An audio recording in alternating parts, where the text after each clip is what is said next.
The U.S. president cheered ABC's decision to suspend Jimmy Kimmel Live. Kimmel has been critical of the president in the past, of course, but the move is facing growing backlash from other entertainers, fans, politicians, and has ignited a fierce debate about freedom of speech and First Amendment rights in the United States, whether the White House is using its power to silence critics. Last night, Kimmel's fellow late-night hosts came to his defense, and Eli was up late, as I suspect countless people were, wanting to hear what they said. Yeah, and it was very interesting. Stephen Colbert, that late show is not going to continue, but he used the power of his podium to poke fun both at President Trump and Disney with a parody of sorts. Let's take a look at this musical number. Shut your trap. Shut your trap. We're warning you to cut the crap. Our dear leader's skin is thinner than a sheet of plastic wrap.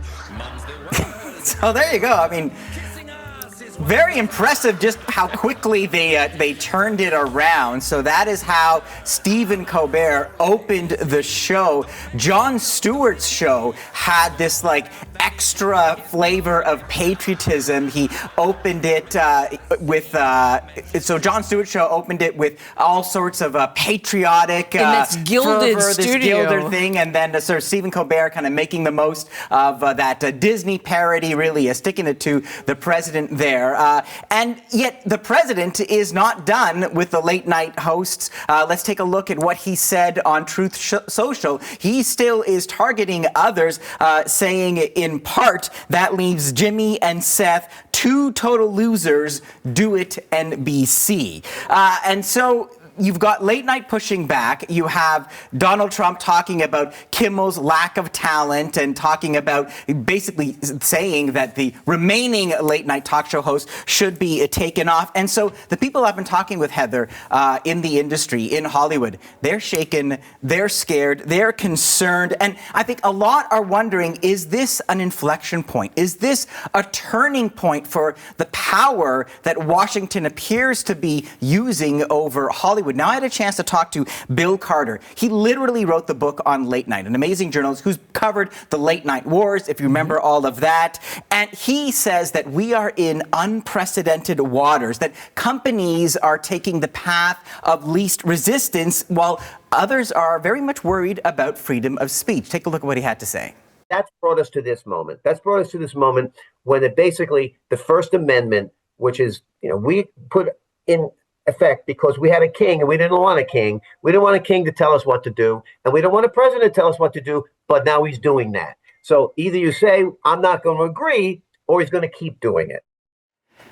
Carter, very passionate there, and he's saying, the companies need to stand up or Trump is going to keep pushing and pushing.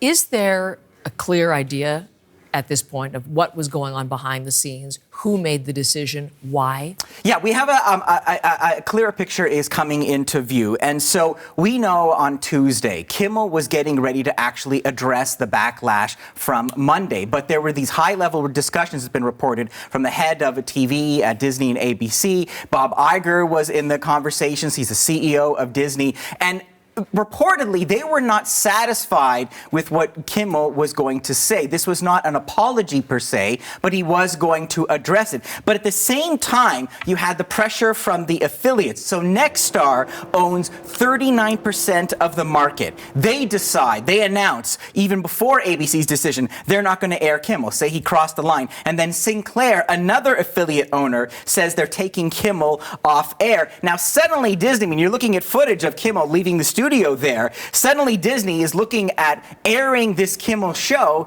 but it's not going to be a national show anymore. So they can't actually charge national advertising. So in a way, that kind of forced their hand. But here's the thing. Nexstar, Sinclair, Disney, ABC, they all have business before Washington and the FCC. Nexstar owns 39% of the market of these local affiliates. They want more. It's all about growing and getting bigger. So they need the law to change. They need cooperation from Congress, Congress and Washington and Trump and the FCC. Sinclair, also another affiliate station network, they're also pushing for deregulation. Then you look at Disney. Disney has this huge deal. They own ESPN, and they have a new deal coming with the NFL. And they don't want the White House looking at that. They have another deal coming with Fubo to get more soccer on their network. And so I think the specter of Washington turning its gaze and looking somewhat harshly at that network, if they decided to support Kimmel, that may have played a factor there. So interesting. Big money, big deals. And how does it happen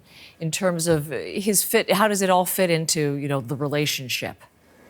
Well, Trump's relationship with the media, I would say, is at the very least combative. And if we pull the picture back, you can see a pattern now of him suing, of him attacking broadcasters, newspapers that he sees as the enemy. Let's go back. Remember what happened with CBS and that lawsuit for the editing of a 60 Minutes episode with Kamala Harris. And that saw executives leaving and ultimately CBS paying $16 million to a future Trump library. Then we just saw the opening of the Stephen Colbert show, very vocal critic. Well, it was the most popular show on late night. Ratings with Stephen Colbert have been growing year after year. And then CBS decides that Colbert's contract is done. They're not renewing. And in fact, they're ending the show. Now, the big picture is, again, it's all about these mergers and these giant corporations. CBS is owned by Paramount. Paramount wanted to merge with Skydance. A week after Colbert's